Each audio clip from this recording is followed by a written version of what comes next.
So pick up the phone, you know he's only calling 'cause he's something wrong with you. Don't let him know I can't pick him out again free. Don't be afraid, you know you're gonna wake up in his bed in the morning. Teman-teman sekalian, pada pertemuan KTBC ini kita akan mendalami tema KTBC tentang OMK sebagai nabi anti korupsi. Kita tahu bahwa korupsi adalah penyakit yang merusak masyarakat. Korupsi bukan hanya masalah ekonomi, tetapi juga masalah moral dan spiritual. Korupsi merampas hak-hak orang lain, merusak kepercayaan publik, dan mengancam perdamaian.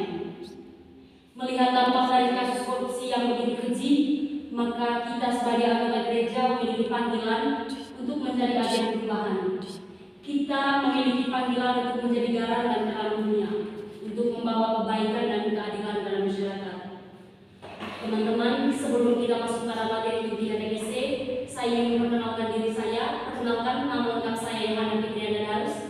Saya mahasiswa semester 4. Untuk membuka kegiatan KTBC kita awali dengan lagu pembuka. Ku mau mencintai Yesus selamanya.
Kami datang di hadapan-Mu sebagai kaum muda yang rindu akan keadilan. Tuntunlah hati kami agar terbuka terhadap sabda-Mu. Bentuklah kami menjadi pribadi yang berani, jujur, adil, dan menjadi nabi di tengah masyarakat kami yang terluka oleh korupsi. Demi Kristus Tuhan dan pengantara kami. Amin. Teman-teman sekalian, selanjutnya kita menggali situasi konkret dengan mendengarkan sebuah cerita yang berjudul Suara Kecil di Balik Proposal. Saya meminta salah satu teman kita untuk membacakan cerita. Kepada saudari Gin, saya persilakan. Suara kecil di balik proposal. Dalam rapat OMK, Maria dipercaya menjadi ketua panitia kegiatan bakti sosial ke desa terpencil. Dana kegiatan sebagian berasal dari paroki dan sebagian lagi dari proposal yang diajukan ke donatur dan tokoh umat. Setelah beberapa minggu bekerja keras menyusun proposal dan anggaran, Maria dan timnya berhasil mengumpulkan dana cukup besar. Namun pada saat perencanaan akhir, seorang anggota panitia senior yang sudah berpengalaman mengajukan syarat. Kita naikkan saja sedikit harga barang di kwitansi. Nanti kelebihannya bisa kita pakai untuk biaya panitia. Lagian semua kegiatan seperti ini pasti begitu kok, Maria. Maria terkejut. Ia tidak menyangka akan mendengar hal seperti itu dari orang yang juga aktif di gereja.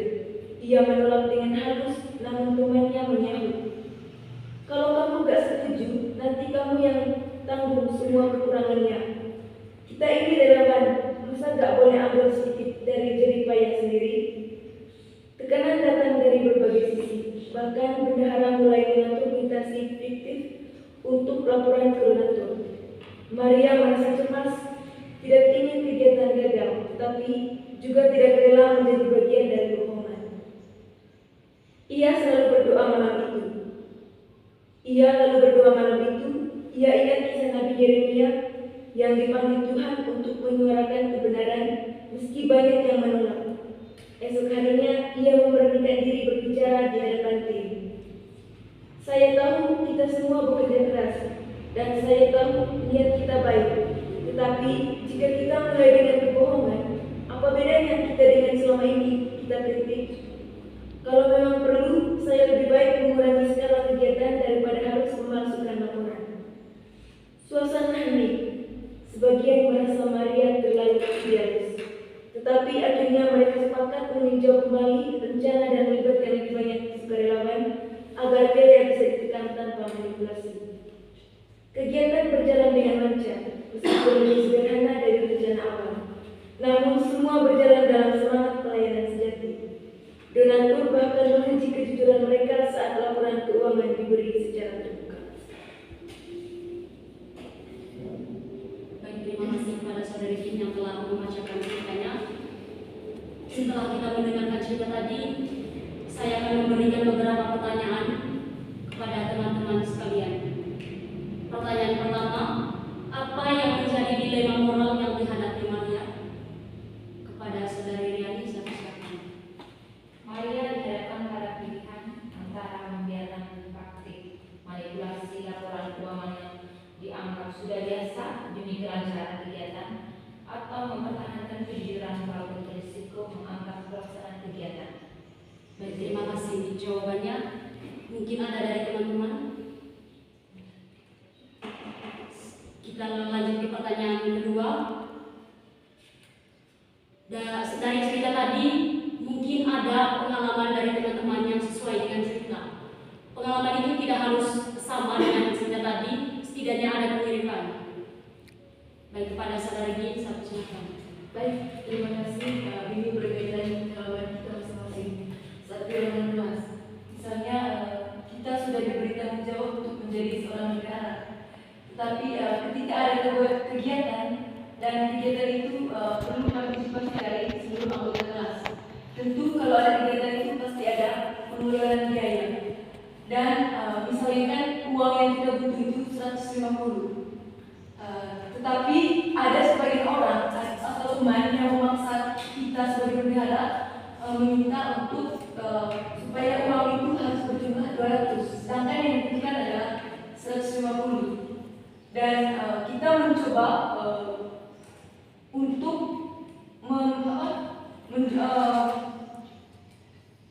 menambah uang itu 50 dan meminta lebih banyak lagi teman-teman, sedangkan yang dibutuhkan 150. Dan sebagai bendahara yang diberi kepercayaan oleh teman, itu dia pasti bersikap jujur karena teman-teman percaya dengan seperti apa dia punya sifat atau karakternya dia seperti apa. Tapi ketika ada di satu sisi ada teman yang mencoba mendorong dia supaya memanipulasikan anggaran, dan di situ sebagai bendahara tadi dia tetap mengikuti teladan Nabi Yeremia di mana dia tetap menyerukan kebenaran atau kejujuran supaya manipulasi atau tanggung jawab yang diberikan kepercayaan oleh teman-temannya itu harus berjalan sesuai dengan rencana dari teman-teman. Itu dari saya. Baik, terima kasih untuk pengalaman yang sangat menarik.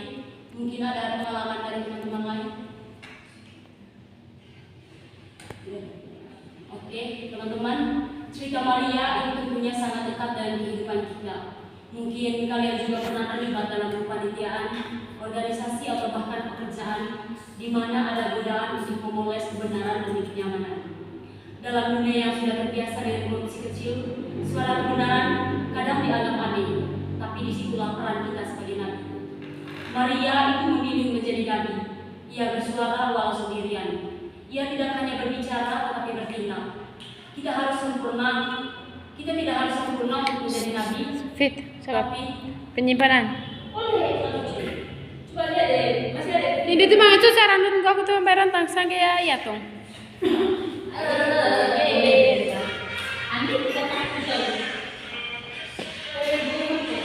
Maria memilih menjadi nabi. Ia bersuara walau sendirian. Ia tidak hanya berbicara tetapi bertindak. Kita tidak harus sempurna untuk menjadi nabi, tetapi kita harus berani memilih yang benar walaupun tidak populer. Gereja dan masyarakat membutuhkan OMK seperti Maria yang bersinar karena integritas bukan karena popularitas. Baik teman-teman, untuk menanggapi cerita tadi, marilah kita menimba inspirasi dari kitab suci, dari kitab Yeremia bab 1 ayat 4 sampai 10. Saya meminta teman kita untuk membacakan bacaan teks kitab sucinya. Kepada saudari Mawar, saya persilakan. Bacaan diambil dari surat Yeremia. Di hadapan para pejabat dan pangeran, di hadapan tua-tua dan seluruh rakyat, besar kecil, di hadapan semua orang yang menatap di negeri Babel di dekat sungai Sur. Lalu mereka meratap, berpuasa dan berdoa di hadapan Tuhan. Mereka pun mengumpulkan uang sesuai dengan kemampuan masing-masing dan mengirimkannya ke Yerusalem kepada Imam Yoyakim bin Hilkiah bin Salum, kepada para imam beserta segenap rakyat yang tinggal bersamanya di Yerusalem. Pada waktu itu juga baru menerima perlengkapan rumah Tuhan yang telah dirampas dari bait suci untuk dikembalikan ke negeri Yehuda pada tanggal 10 bulan Siwan. Perlengkapan perak ini dibuat oleh Zedekiah anak Yosia, Raja Yehuda, sesudah Nebukadnezar, Raja Babel, membuang Yehoyakim dari Yerusalem beserta para besar pandai besi, pemuka dan rakyat negeri, dan membawa mereka ke Babel. Demikianlah izin kata Tuhan. Syukur kepada Allah. Baik teman-teman sekalian, setelah kita mendengarkan bacaan tadi, saya akan memberikan dua pertanyaan. Pertanyaan pertama, mengapa Yeremia itu merasa tidak layak menerima panggilan Tuhan? Kepada saudari Fanti, siapa silakan. Yeremia merasa masih muda dan tidak pandai berbicara. Ketika dia takut dan merasa tidak mampu, ini menunjukkan bahwa rasa takut dan keraguan adalah reaksi manusiawi yang sering muncul. Ketika kita dihadapkan pada tanggung jawab besar, OMK pun bisa merasa tidak siap atau takut ditolak saat mencoba bersuara jujur atau menolak budaya korupsi. Tapi Tuhan yang memanggil juga memberi kekuatan. Baik, terima kasih untuk jawabannya. Mungkin ada jawaban lain. Baik, kita masuk pada pertanyaan kedua. Dalam konteks zaman sekarang, kira-kira apa arti menjadi nabi bagi bangsa-bangsa? Saya persilakan kepada saudara Fanti.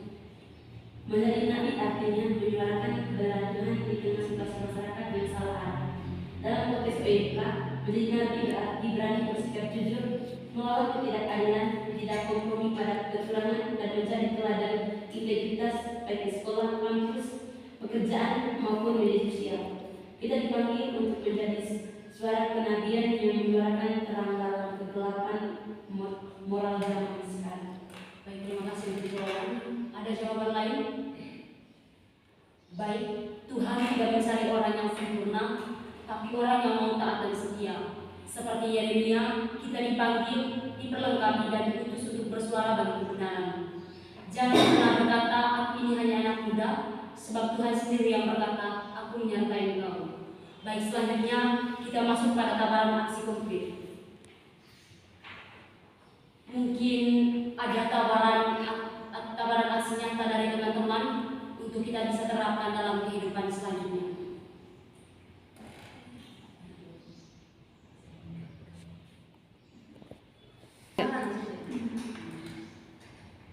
Kepada saudari Cecil, saya persilakan.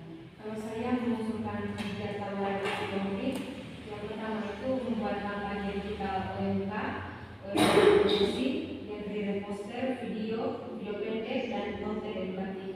Yang kedua, mengadakan aksi kejujuran di dalam kegiatan OMK, dan yang terakhir menyebarkan nilai keadilan dan kebenaran dalam kegiatan sosial OMK. Mungkin ada yang lain? Baik, apakah kita sepakat dengan tawaran yang diberikan oleh salah satu teman kita? Ya, sepakat. Baik, terima kasih untuk partisipasi kita semua. Untuk mengakhiri katekesi kita, marilah kita bersatu dalam doa penutup. Allah Bapa di dalam surga, Engkau memanggil kami bukan karena kami sempurna, tetapi karena Engkau percaya pada hati kami. Kami memohon kekuatan untuk berkata benar, meskipun itu sulit. Ajarlah kami menjadi nabi yang hidup dalam kejujuran, adil dan peduli akan sesama. Semoga melalui hidup kami, dunia menjadi lebih bersih, lebih terang dan lebih jujur. Demi Kristus Tuhan dan pengantara kami